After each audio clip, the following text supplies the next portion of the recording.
If you love Five Guys Cajun fries, this Copycat recipe gives you the same crispy outside, fluffy inside texture right at home. So let's make these.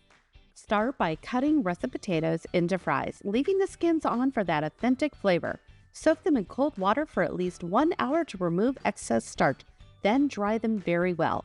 Heat peanut oil to 300 degrees and fry the potatoes for about 5 minutes. This first fry cooks the interior and keeps the fries soft without browning. Drain and let them rest.